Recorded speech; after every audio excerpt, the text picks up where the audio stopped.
I turn on my computer, I go online, Welcome. and my breath catches in my chest until I hear three little words. You've got mail. I do recognize that. That's all AOL. What would you describe as the most dominant internet company of all time? Maybe Google, Facebook, or Amazon? Well, in the modern age, that's probably true, but zooming out, you could argue that AOL was the most dominant internet company of all time. Way back in 1999, they boasted a market cap of $200 billion when the internet was in its infancy and dollars were actually worth something. They did everything from email and online news to chat and connecting to the internet itself. And AOL wasn't just a zombie company that was held up by the dot-com bubble either. They had a massive user count and market share to back up their sky-high valuation. In fact, at the peak, over 35 million people were using AOL to connect to the internet. For perspective, only 248 million users were using the internet in total at the time. So AOL controlled over 10% of the entire internet, and they were expanding into every service that you can think of. But their time at the top didn't last forever. Very soon, they would start bleeding market share to younger internet companies like MySpace, Friendster, Facebook, Google, and so on. And pretty soon, all of their fundamentals would begin a harsh decline. By 2008, for example, the revenue was consistently falling by over 25% every single year. At that rate, your entire business is pretty much gone in 4 years, and that's exactly what happened. By the early 2010s, AOL was a shell of their former selves who was simply cashing in on their former glory. Eventually, in 2015, Verizon would go on to buy the entirety of AOL for just $4.4 billion, or 98% lower than their peak valuation. And things have only gotten even worse since then. In 2021, a private equity firm named Apollo would buy out the entirety of Verizon Media for $5 billion, which included Yahoo, TechCrunch, AOL, Engadget, and Riot. So it's safe to say that AOL has officially lost 99% of their valuation, and that's not even accounting for inflation. So what in the world happened to AOL?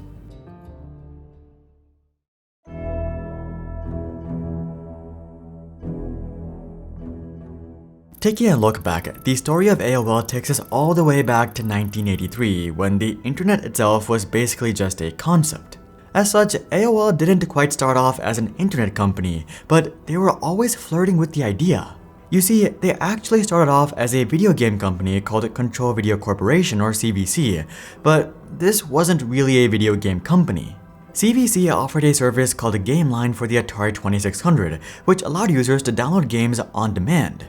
Users were able to hook up a modem to their phone line, after which they just had to pay $1 for every game they wanted to rent.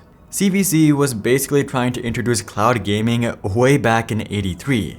Big companies like Sony, Microsoft, and Google are struggling to do this in 2023, so unsurprisingly, the venture wasn't all that successful back in 1983. But this simply gives you a glimpse as to how forward-thinking AOL initially was.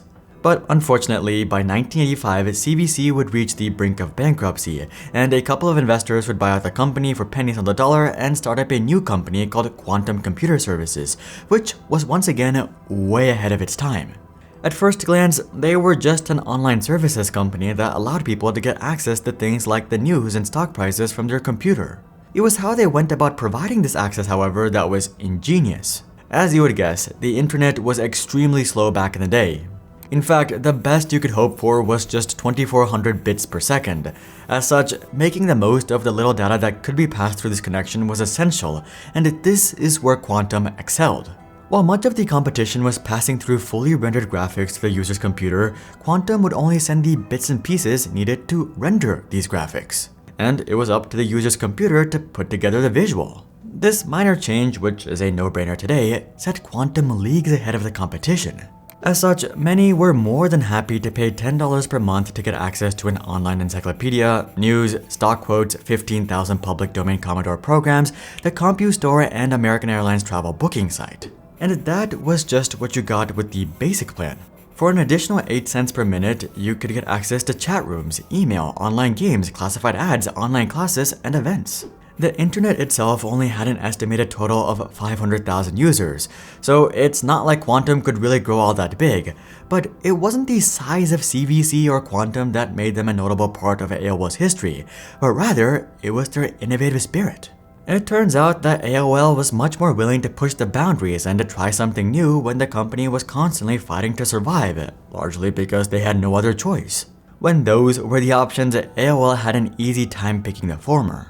But once they actually achieved scale and success, that mindset would be thrown out the window, which brings us into the creation of AOL proper.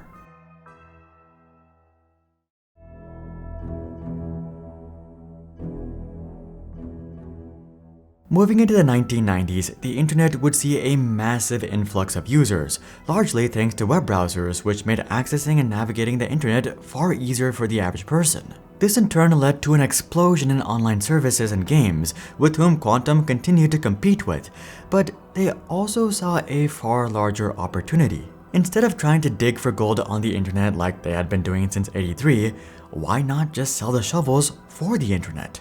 AKA, get into the internet service provider game, and that's exactly what they would do. They would rebrand the company as AOL or America Online and introduce their famous AOL discs in 1993. These are often described as being the internet on a disc, but that's not exactly what these discs did. Rather, you still needed a modem to actually connect to the internet, but the software on the disk simply made the process of connecting to the internet using the modem far easier, especially for people who had never done it before. Also, the disks usually came with a set number of free internet hours, usually somewhere between 70 and 100 hours. So these disks basically became the perfect starter kit for people who wanted to try out the internet. And did I mention that these disks were free? AOL basically sent millions of these disks to people's homes hoping that they would give it a shot and become addicted, which is exactly what happened. A whopping 10% of people who received these disks would give it a shot, which is insane for a cold mailing strategy. Eventually, AOL would switch from floppy disks to CDs, at which point they would basically single-handedly popularize CDs. In fact, at one point, 50% of all the CDs produced worldwide were from AOL, and they were onboarding a new user every 6 seconds. And this trend was simply thrown into overdrive when AOL switched from a pay-per-hour model to a flat monthly fee of $20. I do want to note that this wasn't exactly a profitable move as the company was burning money, but it did make AOL the ubiquitous internet company. And by the mid-1990s, AOL would begin cashing in on this ubiquity across the board. In 1996, they would purchase a search engine called Excite, which they would eventually brand as AOL Search. They would also purchase one of the largest browsers of the time, Netscape, for $4.2 billion. On top of that, they of course also had their own instant messenger, email, news outlet, video platform, and Yellow Pages, just like every other internet company. But to their credit, a lot of these services were actually super successful too. Their email service, for example, was the world's largest in 1997 with 9 million users. But there was one key difference between AOL's original products like CBC and Quantum and these new products. These new products were nothing special. They weren't ahead of their time, they didn't offer anything unique, and there was really nothing notable about them.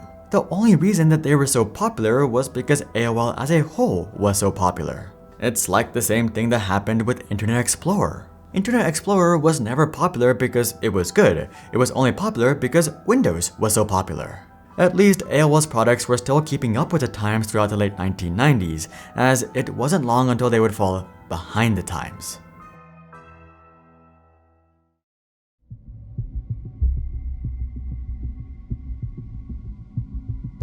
Likely the single biggest event that changed the trajectory of AOL was the turn of the century, which perfectly coincided with the biggest deal in internet history. A merger between AOL and Time Warner in a deal worth $350 billion. Accounting for inflation, that's the same as a $623 billion merger today. On paper, this deal looked like a genius idea as it was combining the world's largest media conglomerate with the world's largest internet provider. And if executed correctly, this could have been an excellent deal that turned the company into a trillion-dollar giant. However, that's not exactly how things played out. You see, AOL had just played an entire decade on easy mode. Everything they touched turned to gold, so they were as overconfident as ever. And as for Time Warner, well, Time Warner is basically as entrenched and slow-moving as a company gets. Combine this with irrational investor confidence during the dot-com bubble, and the new company was naturally inclined to think that they had already won the internet. So they would sit back and relax as their biggest threat continued to grow: broadband internet. Broadband internet was already a thing in the 1990s, but it wasn't all that popular because it was quite expensive compared to the dial-up internet that you could get from AOL. With that being said though, broadband did offer much better internet quality. People simply didn't care for that extra quality in the 1990s, but they did in the 2000s. For a company like AOL and Time Warner, making this pivot from dial-up to broadband would have been a piece of cake, but instead they would let competitors like AT&T and Comcast eat their lunch. Combine this with the dot-com burst, and in 2002, the new company would post a loss of, wait for it, $98.7 billion. To this day, this is the worst annual loss in corporate history ever of all time, period. By this point, AOL was naturally starting to get nervous. Fortunately, they still had their massive slew of internet products, the messengers, emails, and news outlets, right? Well, it turns out that these products had no differentiating advantage, and a little startup named Google had been rapidly chipping away at their market share for years at this point. Within a blink of an eye, you all of a sudden no longer needed AOL to access the internet or use the internet. Worse, people started associating AOL with the slow and old Time Warner, and they far preferred to use services from young startups with slogans like, "Don't be evil." By this point, it was basically all but over, and all that was left was the painful decline. In 2009, Time Warner would spin off AOL into its own company. And since then, AOL has mainly stayed afloat by selling run-of-the-mill products like antivirus protection to their dwindling user base. The most notable part of AOL today is a few successful acquisitions, which primarily consist of the media publications TechCrunch and Engadget. And ironically, the brands of these subsidiaries are far more relevant today than AOL itself. It just goes to show that just because you're ahead of your time at one point doesn't mean that you'll always stay ahead of your time. And that is what happened to AOL, the company that threw away everything. Another company that had everything and then threw it all away is Xerox. Check out this video to learn more, but until then, I'm Hari, and I'll see you guys on the next one.